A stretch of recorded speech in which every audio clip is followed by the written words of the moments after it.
things they need to sort out with the council to be able to use the hall. Inshallah, it should be resolved soon. And as soon as that's resolved, inshallah, we'll return back to Risala Center, and hopefully there shouldn't be any more hurdles in the way. But until then, unfortunately, we may need to use this hall again or another venue owned by the council until that issue is resolved, inshallah. Without further ado, we have an exciting program tonight. We have the amazing Dr. Sama once again. And then we're going to have our usual sort of program, Quran, Dua, and if time allows, maybe a small segment of fiqh at the end, inshallah. Without further ado, we'll get started by welcoming Brother Hussein to recite some verses from the Quran. Please welcome him with loud salawat ala Muhammad wa ali Muhammad. Allahumma salli ala Muhammad wa ali.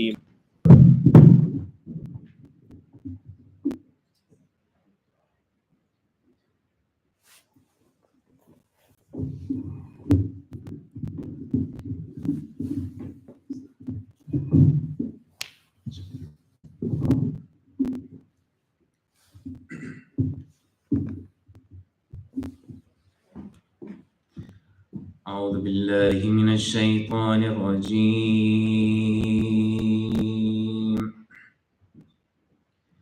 بسم الله الرحمن الرحيم.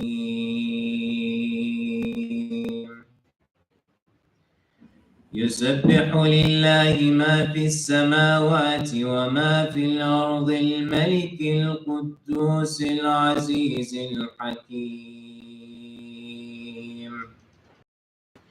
هو الذي بعث في الأميين رسولا منهم يتلو عليهم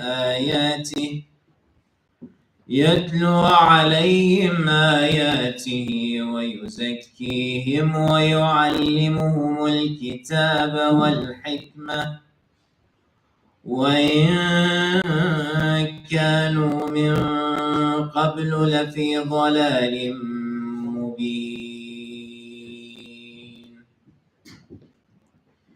وآخرين منهم لما يلحقوا بهم وهو العزيز الحكيم. ذلك فضل الله يؤتيه من يشاء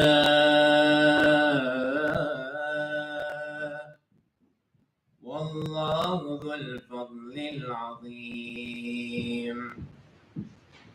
مثل الذين حملوا التوراة ثم لم يحملوها كمثل الحمار يحمل أسفارا بئس مثل القوم الذين كذبوا بآيات الله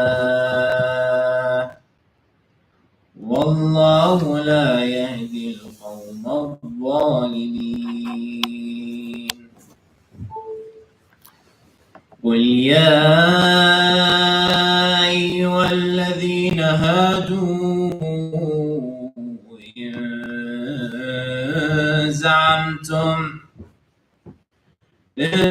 زعمتم أنكم أولياء لله من دون الناس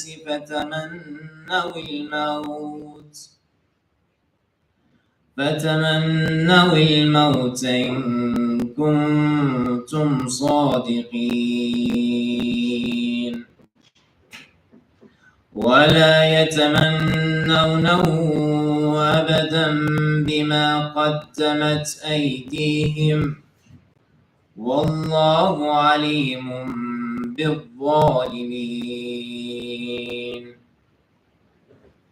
قل إن الموت الذي تفرون منه فإنه ملاقيكم ثم تردون إلى عالم الغيب والشهادة فينبئكم بما كنتم تعملون. يا أيها الذين آمنوا إذا نودي نودي للصلاة من يوم الجمعة فاسعوا إلى ذكر الله وذروا البيع ذلكم خير لكم إن كنتم تعلمون فإذا قضيت الصلاة فانتشروا في الأرض وابتغوا من فضل الله واذكروا الله كثيرا لعلكم تفلحون وإذا رأوا تجارة أو لهوا انفضوا إليها وتركوك قائما قل ما عند الله خير من اللهو ومن التجارة والله خير الرازقين صدق الله العلي العظيم. اللهم صل على محمد وآل محمد.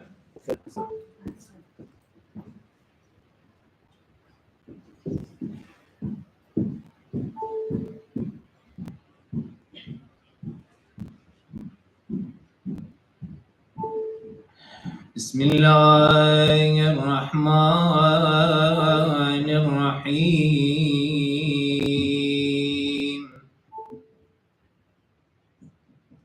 اللهم صل على محمد وآل محمد واكفنا طول الأمل وقصره عنا بصدق العمل حتى لا نؤمل استئمام ساعة بعد ساعة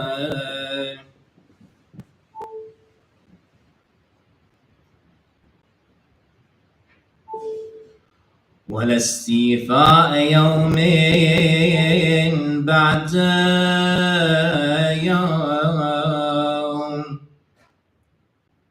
ولا اتصال نفس بنفس ولا لحوق قدم بقدم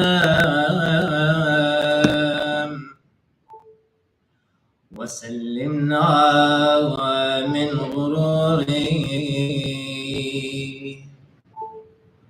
ومنا من شروره وانصب الموت بين أيدينا نصبا ولا تجعل ذكرنا له غبا واجعل لنا من صالح الأعمال عملا نستبطئ معه المصير إليك ونحرص له على وشك اللحاق به حتى يكون الموت مأنسنا الذي نأنس به ومألفنا الذي نشتاق إليه وحامتنا التي نحب الدنو منها فإذا أوردته علينا وأنزلته بنا فأسعدنا به زائرا وأنسنا به قادما ولا تشقنا بضيافته ولا تخزنا بزيارته واجعله بابا من أبواب مغفرته ومفتاحا من مفاتيح رحمته متنا مهتدين غير ضالين طاعين غير مستكرهين سائبين جزاء المحسنين ومستصلح عمل المفسدين وصلى الله على محمد وآل محمد. اللهم صل على محمد وآل محمد. Ahsan, Jafar. Ahsan for that beautiful recitation. Before we start our talk tonight, I just wanted to mention one quick announcement.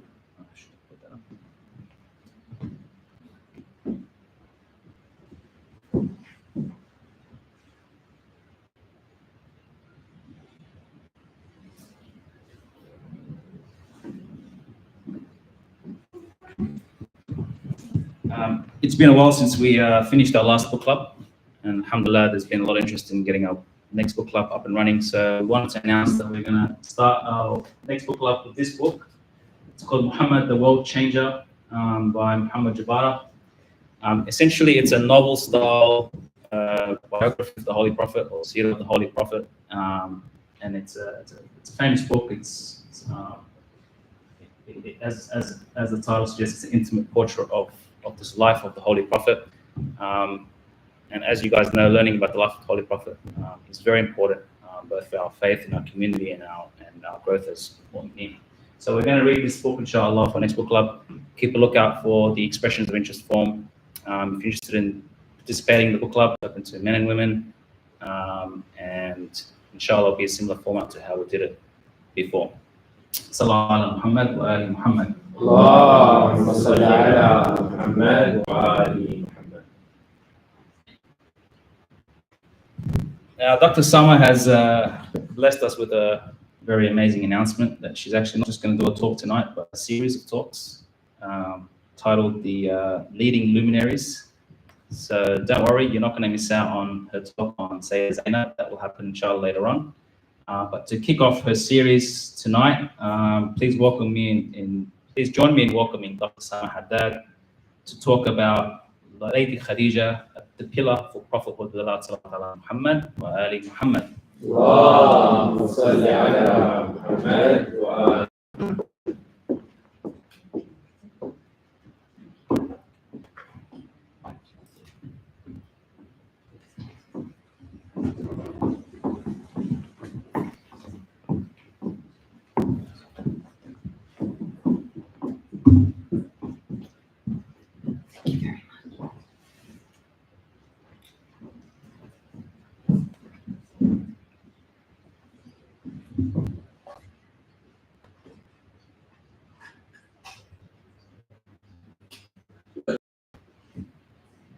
بسم الله الرحمن الرحيم. Can you hear me? بسم الله الرحمن الرحيم.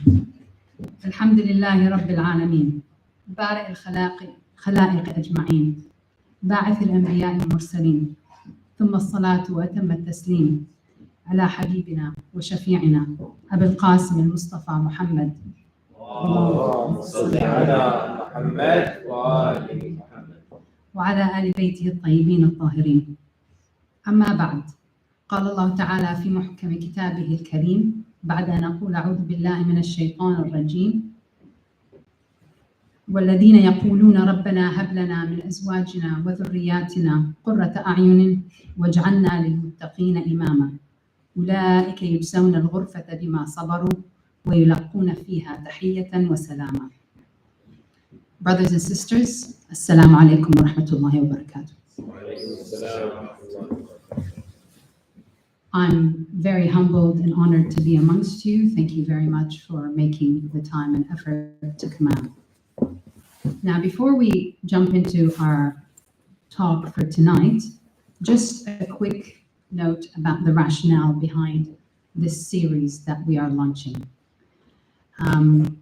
In this world that's quickly becoming devoid of values and whose sense of decency is ever more warped, we're finding ourselves in a morality desert, bereft of the like-minded and deprived of role models. But Allah subhanahu wa ta'ala is the most merciful, and He is greater. He is greater than all of this, and He would never leave us alone.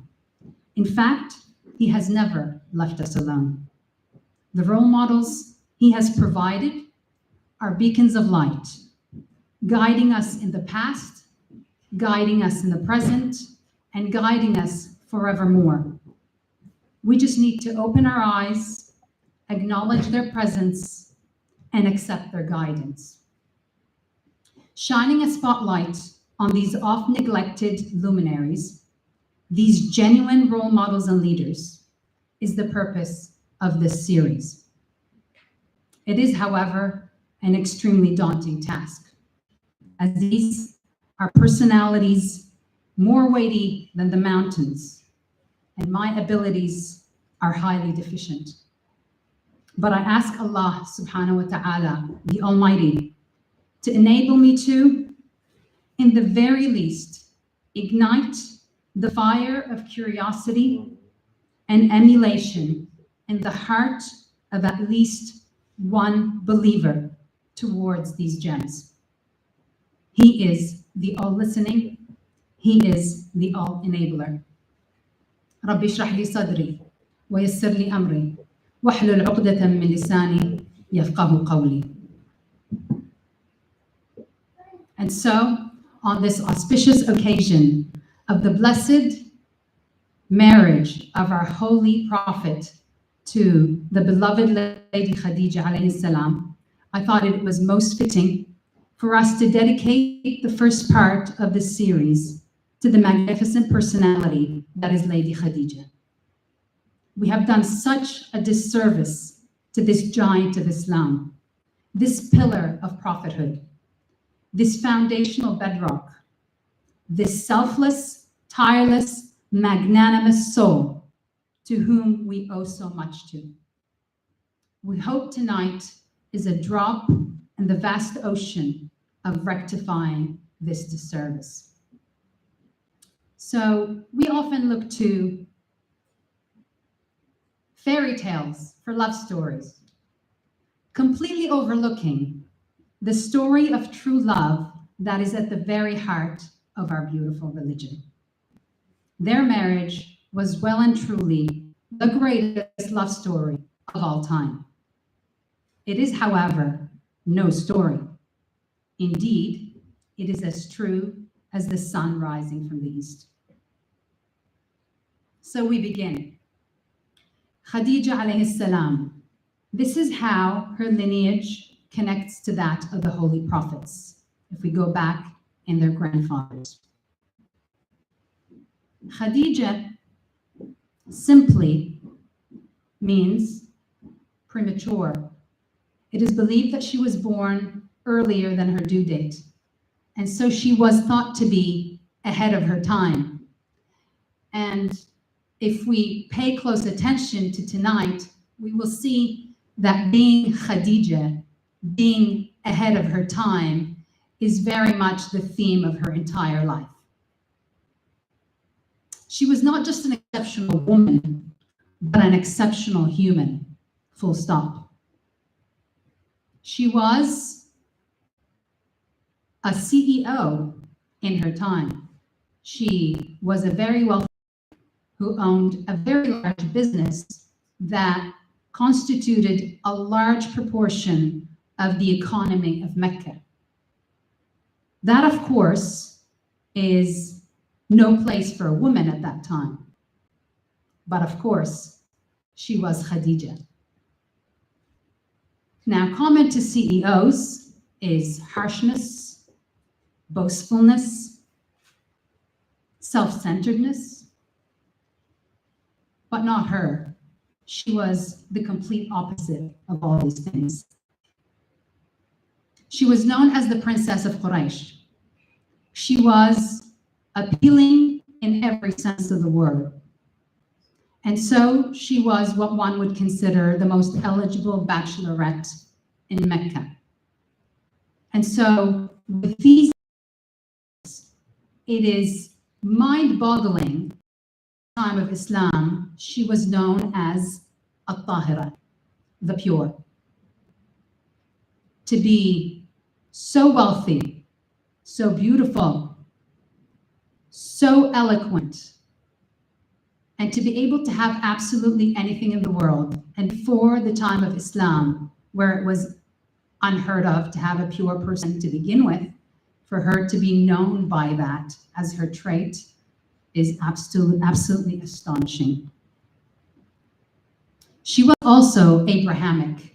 What that means is she was Hanifa, and she believed in one God.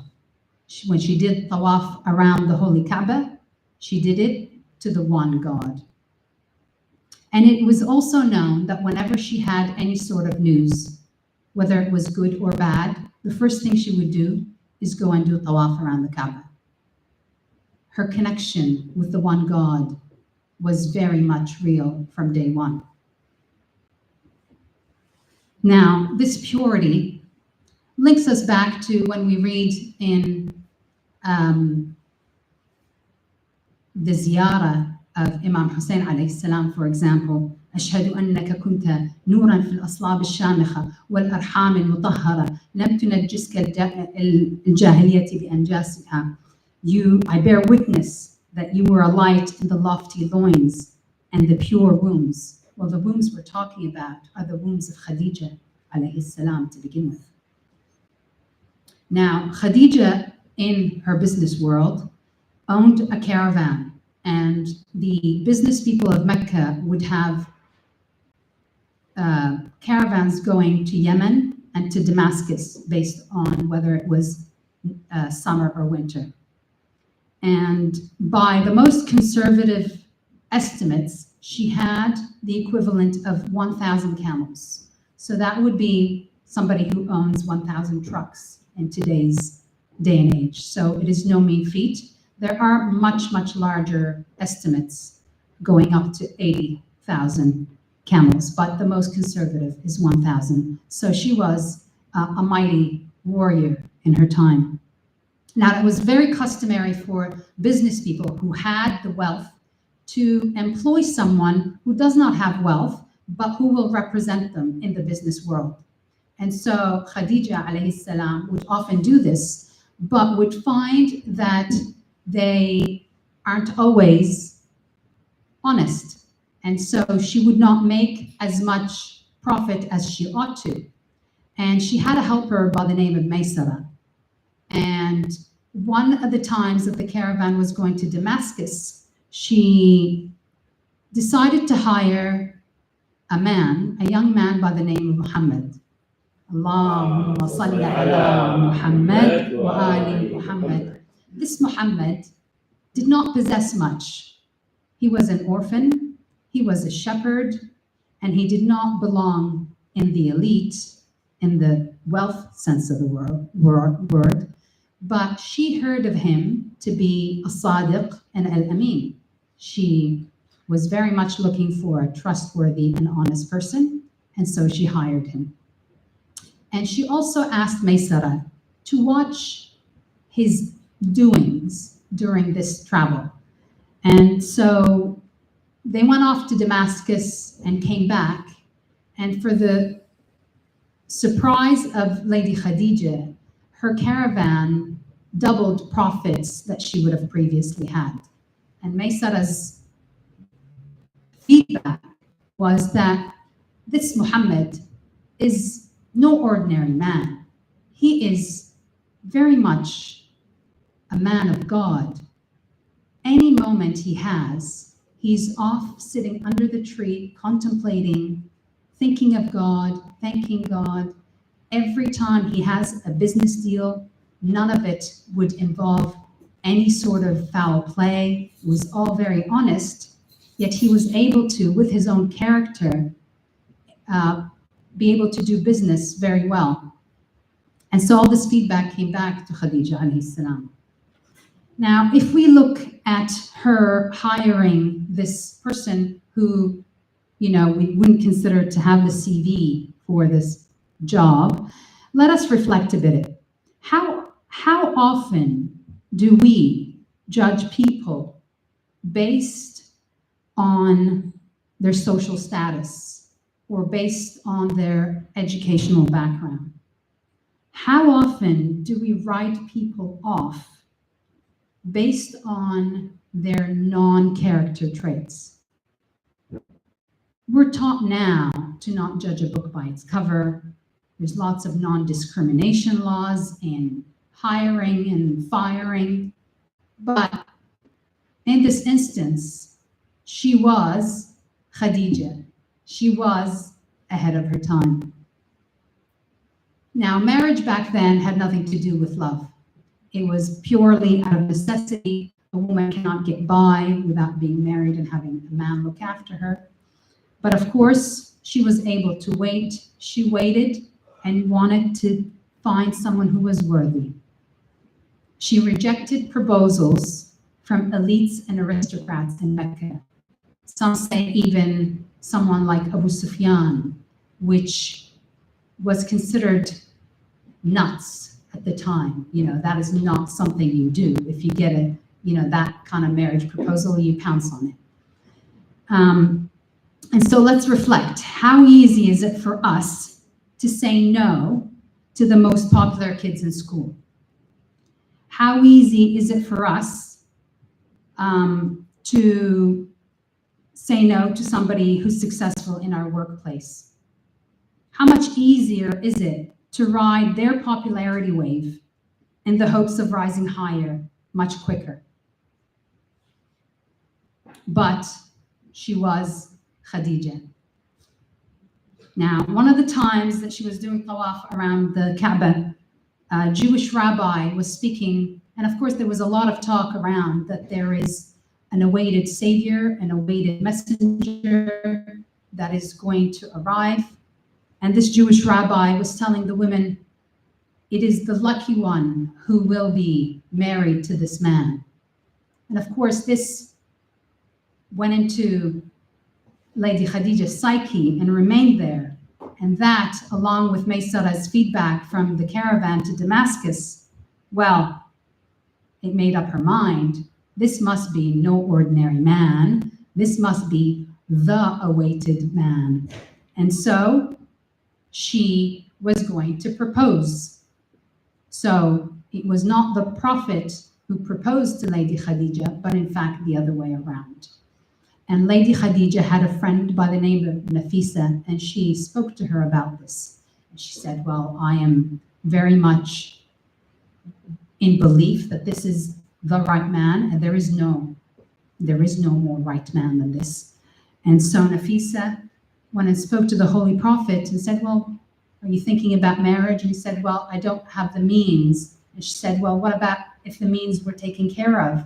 He said, well, what are you talking about? And she said, Lady Khadija. And he was like, well, she's of a completely different caliber. And she assured him that she was interested. And so the Prophet nominated his uncle Abu Talib to go and ask for Lady Khadija's hand in marriage. And this proposal itself is a point of reflection. Do we have the ability to see beyond the superficial, to get a strong conviction that is the wise thing to do, even if it's unconventional? Have I got it in me to spot a decent person and, regardless to who they are, choose them as a friend or as a colleague or as a spouse? Even in my environment, even if my environment would outlaw this, have I got the wisdom to see these hidden gems that Allah has put in my path? Have I got the conviction to pick them up and cherish them and defend them when it's much easier to just do what others would do and ignore them? And so we get to Abu Talib's khutbah that is very, very infamous and is not only exemplary in showing the Holy Prophet's character, but also in proving that Abu Talib was a muwahhid from day one. He believed in one God. And so he says, he begins with, Alhamdulillah alladhi ja'alana. Praise be to God who made us from the seed of Abraham and the descendants of Ishmael, and made for us a sacred land and a house to which pilgrimage is made, and made us the ruler over the people. Muhammad ibn Abdullah, my nephew, is such that no young man from Quraysh can be compared to him, except that he outweighs him in righteousness and virtue, generosity and intelligence, glory and nobility. Even if he has little in the way of material possession, money is a fleeting shadow and a loan that is accepted. He has a desire for Khadija bint Khuwaylid, and she has the same for him. Whatever dowry you like, I will provide. And so it is said that her uncle began to speak, and then Lady Khadija actually proposed that she would pay her own dowry. So this is a true noblewoman in the eyes of God. Material possessions are absolutely meaningless to her. And so we say that we don't care about material possessions, but do we genuinely not wish that we had the latest gadget or the coolest car, or if we don't, that we know someone who will provide them for us? But she was ahead of her time. She was Khadija. Now, after the nikah, she is said to have told the Prophet, "Ila baytik, fabayti baytik, wa ana jariyatik." To your home. So her home, she said, to your home, for my home is your home, and I am at your service. This is no ordinary love. This love transcends the material world. This love, which stems from knowing the magnitude of this man before anyone else had, and loving him for the sake of God. She knew that through him, she will journey closer to the one God. She was Khadija. Now, in public, she put all her wealth as a mass, and she announced that Muhammad has control over all her wealth. She knew that he was a very charitable man and wanted to help people, and she wanted to make sure that there were no restrictions upon him. And we reflect, how many of us would give up all our wealth and hard-earned possessions in the blink of an eye for the sake of helping others? What's harsh is that by her marrying someone the elite considered inferior, she was boycotted by all the women of Mecca. And so, socially, she became isolated, left with no one. And in fact, it is said that when she was giving birth to Fatima Zahra alayhi salam, it was just her and her maid. No women. It is very customary for lots of women to come and give help at the time of delivery. No one would come. And so we reflect how many of us, for the sake of Allah, are willing to lose the support of our entire social circle. To her, Muhammad, peace and blessings be upon him, was absolutely everything. She knew this man was no ordinary man, and she would poetry all the time. For example, فلو أنني أمسيت في كل نعمة ودامت لي الدنيا وملك الأكاسرة فما سويت عندي جناح بعوضة إذا لم تكن عيني لعينك ناظرة. Even if I owned every blessing, and the world and Sassanid kingdom was the Persian Empire at the time. Even if I owned every blessing, and the world and Sassanid kingdom belonged to me, it would not be worth a mosquito's wing to me if my eyes did not look at your eyes. She was, at all times, his pillar, his strength, from the beginning, before revelation was announced to him, before he was announced as the Prophet of Allah.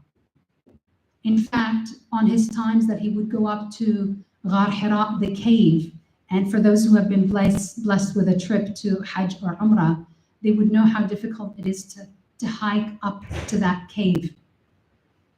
She would supply, her and Imam Ali alayhi salam would replenish his supplies. Sometimes he would be up there for 40 days straight. And so carrying loads of food and water up that hike that I was unable to do. In fact, I couldn't even do a third of it. This is despite a paved path that now exists. Admittedly, I was unwell, but it's a very, very taxing hike to take all those supplies. And so we reflect, who of us would support our spouse or our sibling to the extent that we would sacrifice time and effort on a very regular basis so as to afford them the ability to pursue what they are needing to pursue. Her deep love and longing was so genuine, and in true Arab style, again, very poetic. She would offer words of poetry when the Prophet would return from travel. جاء الحبيب الذي أهواه من سفر والشمس قد أثرت في خده أثرا فعجبت كيف تحل الشمس في قمر والشمس لا ينبغي لها أن تدرك القمر. My beloved came back from a journey, and the sun had left a mark on his cheek. So I wondered how the sun could reside in a moon, as the sun does not possess the power to overtake the moon. So she had genuine love and devotion to the one Allah loves so much. And then revelation came. And the very first person that the Holy Prophet shared his information with was Lady Khadija, peace and blessings be upon her. And she, of course, became the very first Muslim. She was Khadija, ahead of her time. And so we reflect, how many of us would be willing to be the very first to stand alongside the truth when we know it will be mocked, when we know it will be shunned, when we know it will be fought? There is a story of, as the Holy Prophet, peace and blessings be upon him, was required to spread his message. A lot of animosity came his way, of course, because the elite of Quraysh were not happy with someone who was speaking of justice and rights for the deprived. And so he was not very welcome in Mecca anymore. And one time when they were pelleting him and stoning him, a stone hit his face and blood was spread down his face. So he was unable to see very well, roaming between the valleys of Mecca. And Lady Khadija was searching for him everywhere and could not find him. And she was sobbing and sobbing. And Jibreel alayhi salam came down to the Holy Prophet and he said, O Prophet of Allah, please go to Khadija, for her tears have brought tears to the angels in heavens. And many a time she would stand behind him and hold her cloak up so that any stones would be protected by her. And in fact, one time she turned around and told the people, O people of Quraysh, do you stone a free woman just so that they can stop? And so we reflect, how many of us, when we see that the masses are opposing the right path, are able to fiction? She did everything to Islam. And in fact, the Holy Prophet says, Ma qama al-Islam illa bimali Khadija. And of course, the remaining of it is the sword of Imam Ali alayhi salam. Islam was not established without Khadija's wealth. This meant not only what the Prophet wanted to spend on the needy, but also all the expeditions that the Muslims went on were funded by Khadija alayhi salam. And when they went to exile for 3 years, the Holy Prophet and the Banu Hashim were exiled outside of Mecca, where they were not allowed any interaction by the people of Mecca. The Quraysh put up a banner on the walls of the Kaaba, banning anyone from doing any business transactions with the Banu Hashim, doing any sort of transactions, full stop, no marriage, nothing. And so they were forced into this enclave that Abu Talib owned, with a small opening between surrounding mountains where they protected themselves, but that had no supplies. And so it was her wealth and her connections alongside Imam Ali and his abilities that would sneak supplies in to the people of Banu Hashim. For 3 years, she would receive meager supplies and divide them up amongst others, leaving nothing for herself. She would always leave herself last.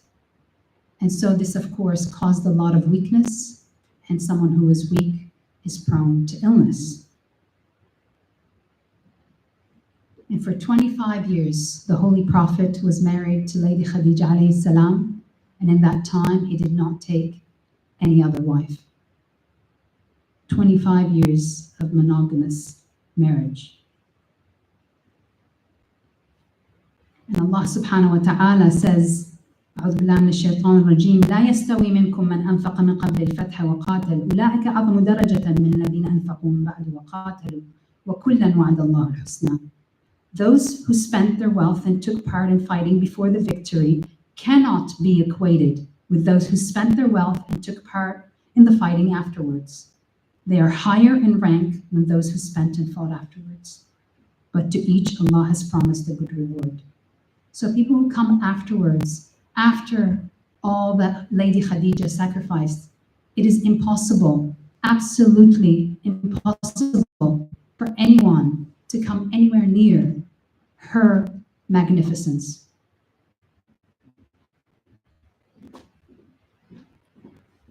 In fact, the Holy Prophet says, خير نسائهم مريم وخير نسائها مريم وخير نسائها خديجة. The best of its women is Mary, and the best of its women is Khadija. And what he implied is at that time, Mary was the best woman. This time, Khadija is the best woman. And he has also said, أفضل نساء أهل الجنة خديجة بنت خويلد وفاطمة بنت محمد اللهم صل على محمد وآل محمد ومريم بنت عمران وآسيا بنت مزاحم. The best women of paradise are Khadija, daughter of Khuwaylid, Fatima, daughter of Muhammad, Mary, daughter of Imran, and Asiya, daughter of Muzahim. And Allah subhanahu wa ta'ala tells the Prophet in Surah Al-Duha, أعوذ بالله من الشيطان الرجيم أَلَمْ يَجِدْكَ يَتِيمًا فَآوَى. Did he not find you orphan and then gave you shelter? Allah subhanahu wa ta'ala did not leave the Holy Prophet who lost his father before he was born and lost his mother when he was 5 on his own. No, he sheltered him. Awa. He sheltered him with Abu Talib, who was his protector, and then with Khadija alayhi salam, who was his shelter in every sense of the word. She sheltered him emotionally, she sheltered him physically, she sheltered him spiritually, and one would argue she sheltered the entire message. She would be the only one of a caliber high enough to protect and nurture such a rare gem. And Allah subhanahu wa ta'ala knew that, and that is why He enabled their union. And awa has a very beautiful meaning. Allah subhanahu wa ta'ala uses it when He describes the young people of the cave, saying that they went to the cave. That means the cave protected them from all the elements. It protected them from storms. It protected them from the enemy. It protected them from absolutely everything. And so did Khadija alayhi salam to the Holy Prophet. وَوَجَدَكَ عَائِلًا فَأَغْنَى. And did He not find you in want and then enrich you? Enrich you again in every sense of the word. Enriched him emotionally through Khadija. Enriched him psychologically through Khadija. Enriched him spiritually through Khadija. Enriched him financially through Khadija alayhi salam. And the Prophet would joke with Lady Khadija and say, "Inna Allah ليباهي بك كرام ملائكته كل يوم مرارا." God Almighty brags about you to His honorable angels every single day, repeatedly. And He meant that. It wasn't a joke.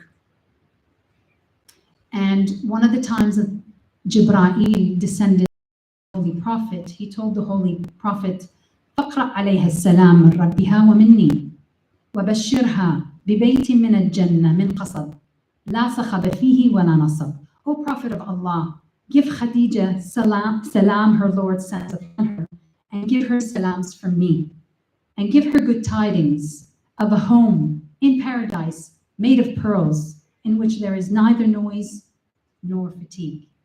The life she has had to spend protecting has been filled with noise and a lot of fatigue. And Allah is promising her something beautiful. And there is a link here with what Allah subhanahu wa ta'ala says about Asiya, the wife of the Prophet, and her dua in asking for a home in paradise. And so Allah is telling us to link these women. These 4 women of paradise belong together.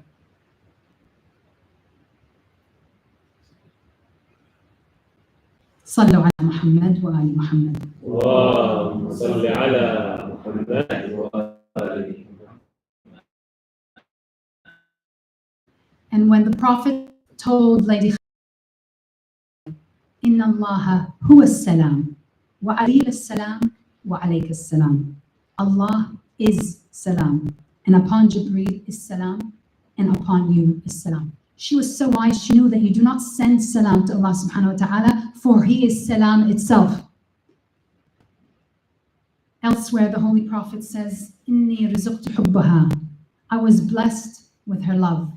The Holy Prophet considers the love of Khadija towards him as a source of rizq. It is an abundant blessing for him from Allah subhanahu wa ta'ala.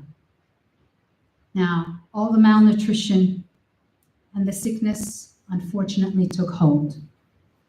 And as the time arrived, Lady Khadija sent Fatima al-Zahra, who was only 5 or 6 at the time, to fetch the Holy Prophet and tell him that her time has come to an end in this world, but that she, for the first time ever, has a request.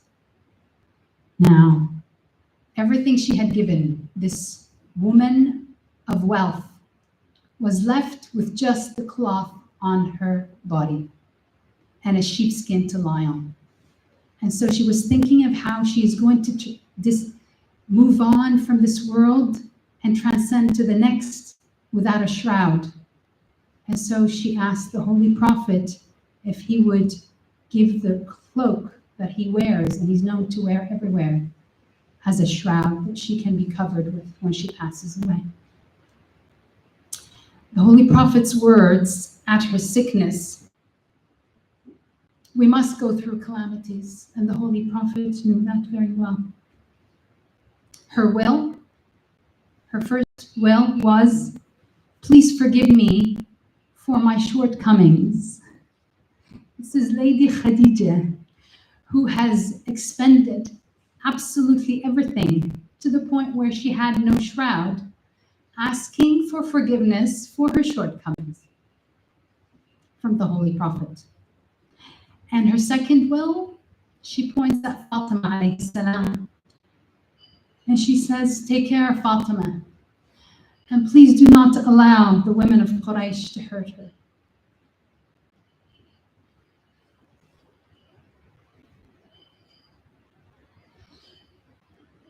صلى على محمد وآل محمد.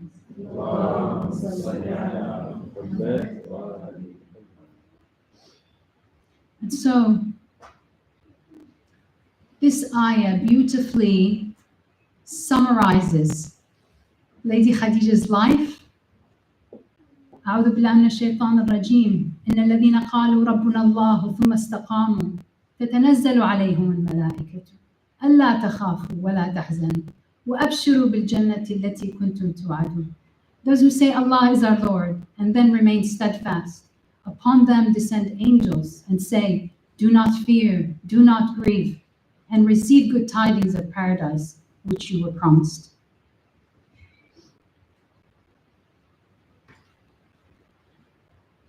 Later on in life, the Holy Prophet would spend every single day remembering Lady Khadija. And one day, one of them said, oh, you keep going on about Khadija. You keep going on about Khadija. Surely God has given you, better later on. And the Holy Prophet replies, Wallahu ma abdalani Allahu khayrun minha. آمنت بي حين كفر بي الناس صدقتني إذ كذبني الناس وواستني بما لها إذ حرم الناس ورزقني منها الله الولد دون غيرها من الناس. By Allah, God did not replace her with anyone better. She believed in me when people disbelieved in me. She thought me truthful when people called me a liar. She supported me with what she had when people deprived me. And God granted me children from her and not from any other woman. This was before the time of Maria al-Qibtiyya, who eventually had Ibrahim, but who also passed away at a very young age. Now, this is where the Lady Khadija is buried in Mecca. It is on the side of a mountain called Mu'alla. And if we look at the top left-hand corner of the cemetery, you can see a tree, and it's believed that her grave is near that shaded tree. Now, 8 or 9 years later, when the Prophet returned to Mecca and he was victorious and they opened the Fath of Mecca, he was able to spend the night in anyone's house. He was wanted by absolutely everyone. And so they asked him, where would you like to spend the night? And he said, please pitch me a tent by Khadija's grave. And for 12 nights, he spent all his time there, worshiping Allah subhanahu wa ta'ala. And they tell us not to visit graves, but the Holy Prophet did it. And it was because he was remembering a blessed person that brought him closer to Allah subhanahu wa ta'ala.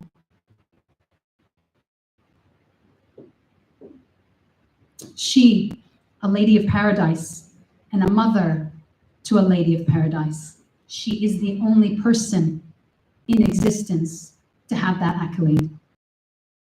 And so Lady Khadija has a right over our mother. Second, more importantly, we would not be Muslim if it was not for her. Islam would not have arrived to us had it not been for her being the pillar to prophethood. And of course, we would not have Imama, for hers is the womb that bared the light of Fatima az-Zahra alayhi salam. And so in conclusion, there is a lifetime's worth of morals and characteristics to take away from and emulate in our lives from our beloved Lady Khadija alayhi salam. Even if we hone in on just one and make a conscious effort to implement it as much as we can in our daily lives, then we would be all the better for it. We would be all the richer for it. أعوذ بالله من الشيطان الرجيم. لقد كان لكم في رسول الله أسوة حسنة لمن كان يرجو الله واليوم الآخر. Surely there was a good example for you in the Messenger of Allah, for all those who look forward to Allah. And Lady Khadija is included in this beautiful example that we have of the Holy Prophet. And just as the poet says, فَتَشَبَّهُوا إِن لَمْ تَكُونُوا مِثْلُهُم إِنَّ التَّشَبُّهِ بِالْكِرَامِ فَلَاحٌ. So imitate them if you are not like them, for imitating the noble is success. Assalamu alayki ya sayyidati wa mawlati ya Khadija al-Kubra. Assalamu alayki ya al-Mu'mineen. Assalamu alayki ya zawjata Sayyid al-Mursaleen. Assalamu alayki ya habibata Khatam al-Nabiyyin. Assalamu alayki ya sayyidat nisa al-Jannah. Assalamu alayki ayyatuha al-Tahira wa rahmatullahi wa barakatuh. Alhamdulillahi Rabbil Alameen. والصلاة والسلام على حبيبنا المصطفى وعلى آل بيته الطيبين الطاهرين. اللهم صل على محمد وآل محمد.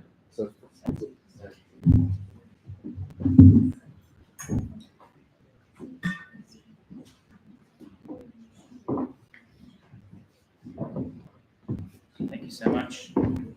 Thank you so much, Dr. Sama, for that beautiful recount of the great personality that she was, Lady Khadija, and not just a role model for women, a role model for men as well. Alhamdulillah.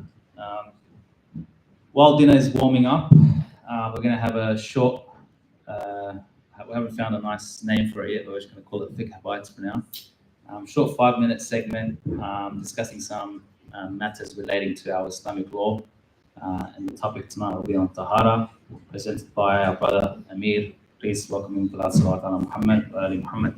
اللهم صل على محمد وآل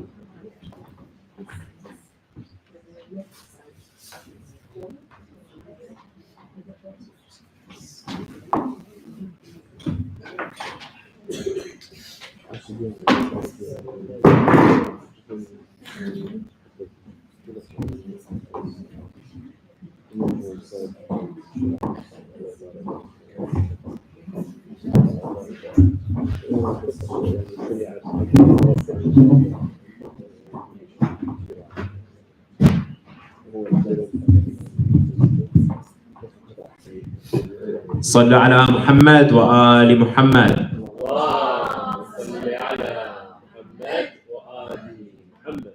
I think Fiqh Bites is a pretty good name, if I'm being completely honest. But so today we're going to talk about like Tahara and Najasa and the things covering those topics in Islam. To begin with, let's talk about the things that are inherently najis. So contact with any of these things will make you najis or make you impure. So that's these 8 things. So urine, stool, semen, blood, corpses of specifically animals that gush blood, dogs, pigs, and kuffar. Now I'll get into specifically number 5. So the kind of takeaway here is technically fish are not animals that gush blood, and thus touching a dead fish will not make you najis. But touching something like a cow, which does gush blood, will make you najis. And in terms of kuffar, this refers to anyone that's not from Ahlul Kitab. So anyone that is, like if you shake hands, for example, with a non-Muslim who is a Christian, that's okay. But if you shake hands with someone that is an atheist, they are going to be inherently najis, and thus you need to seek tahara. So generally, everything is pure unless you know that it's not pure. There's actually a very specific rule. There's actually a very specific rule where it's like, if something that makes something tahar is if a Muslim knows something is impure, then leaves the room and no longer sees that thing returns to being pure. So basically, everything is pure unless you know otherwise, and you don't assume otherwise, and you don't assume. So if you hold, let's say, if we go back to here, a dog, let's say, that is not wet, that is not impure, so you will not become najis.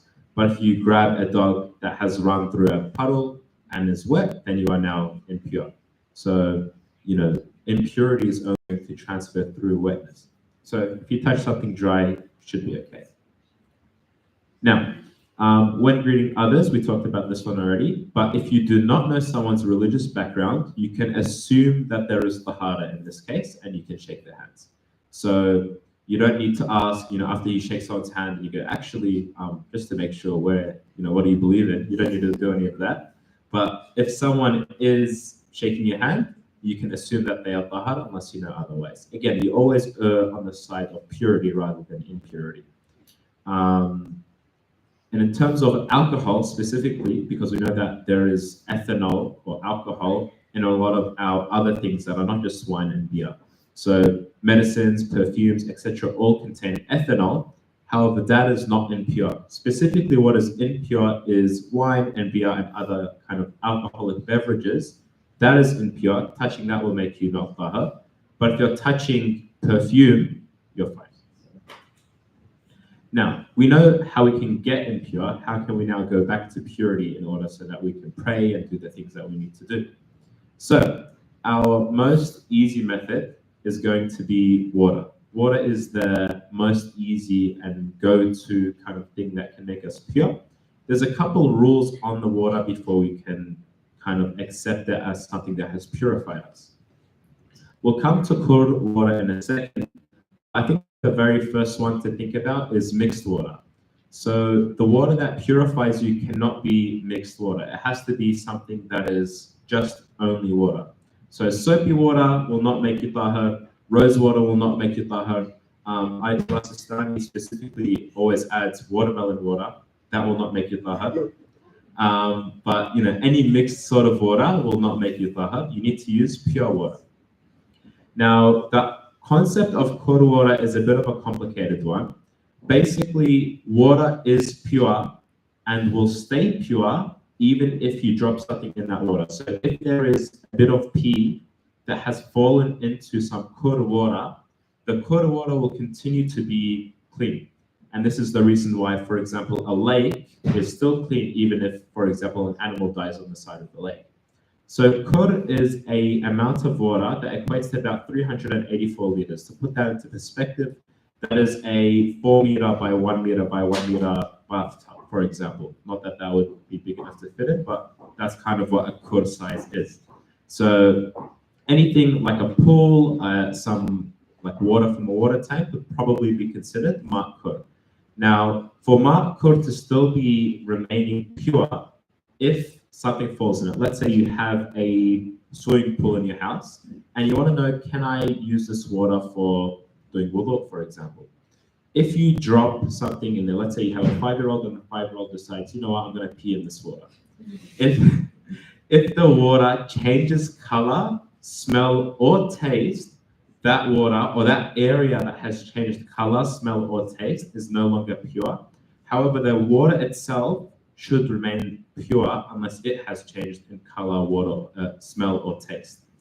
So that's how ma' Qur works. Now you might say, hold on, if ma'kur is 384 liters, how can we clean ourselves with the watering cans that we usually use? So the briq, because that is, 2 liters, 3 liters, but nowhere near 384. And that's where this little rule comes in. So if you're pouring over an impurity to wash it and the container is over the impurity, then that container is still pure. So you can use the container to pour over the impurity and clean it without dirtying the water up in the top, which makes intuitive sense, but here it is kind of put down in words. Now, that's water. Our other mutahhirat are as follows. So the first one is water. The second one is earth. So walking on the ground will purify your feet if you, for example, have stepped into something dirty. However, you need to walk a certain amount of distance. Ayatollah Sistani says it's 15 cubits. However, I wasn't able to double check how long a cubit was, but do your research in terms of the length. The sun is a mutahhir of anything that is already wet. So if you have something that is dirty and wet and leave it to dry out in the sun, this will purify it. Transformation, change, and transfer, so 4, 5, and 6, all have their own nuances, but generally they mean if something has changed, for example, you have wood that is not pure, you then set this wood on fire, the ashes, which have now changed chemically, are considered to be pure. So that is a change. Transfer is similar. So if you have, for example, wine that changes into vinegar, it goes from impure to pure. So those ones are a bit more complicated and a bit more specific, but it's the reason why, for example, you can put vinegar on your salad and it's not impure. The other ones here are removal of an intrinsic impurity. So if you're removing something that is impure from something that is generally pure, that whole thing becomes pure. And this was the absence of the Muslim one I mentioned at the beginning. And draining the blood of a slaughtered animal is also relevant here. So if the blood comes out of, let's say, a cow that you have slaughtered, the remaining fluids in the cow are now considered pure. So something like a medium rare steak is not najis, it's perfectly fine in terms of purity. Now, we'll quickly just touch on purifying clothing. So if clothing is contaminated with urine, you should wash it twice with cold water. I wasn't able to find the ruling on letting you use a washing machine, but from my understanding, you don't need to re-wash it twice. If there's an intoxicating drink, you should wash it once. If it's contaminated with licking of a dog, so if you're up, out in the street and you get licked, you just need to wash it once with cold water.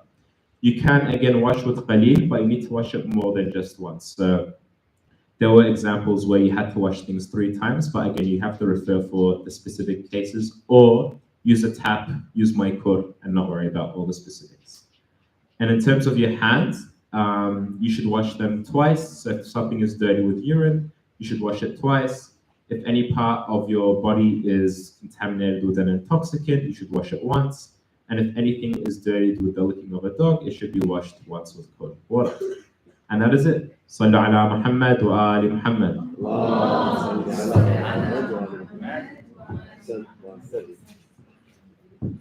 Santamir.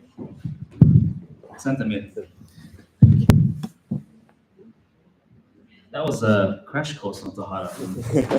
So that was like hours and hours of knowledge condensed in 5 minutes. Well done. Don't panic about the non-Ahl al-Kitab rule. Don't forget their hands have to be wet for the najasa to transfer. And look, different maraja might have slightly different opinions about that. And the general rule with, as Amir said, with Tahara, you always assume things are tahir unless you're definitely sure they're najis. So don't panic about all the different scenarios in your head right now and things like that. Just going to quickly switch over to our donation slides to wrap up tonight. As you guys know, these programs are only possible thanks to your support and donations. So once again, just like to remind you to please try and support us as much as you can with regular donations or one-off donations, whatever it is that you can support us with, we very much appreciate it. some of our attendees have done sort of permanent, regular monthly donations. That's really, really valuable and appreciated because it gives us stability and gives us assurance of how much funding we have. We are looking into government grant options, but the reality is government granting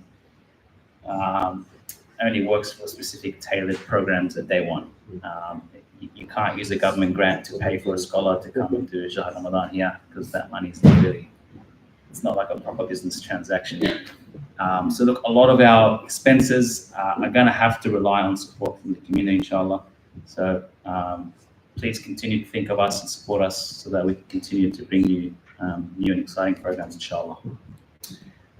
With that, I'd like to end our program tonight. Inshallah, dinner should be ready. Please recite salawat ala Muhammad wa ali Muhammad. اللهم صل على محمد وآل محمد.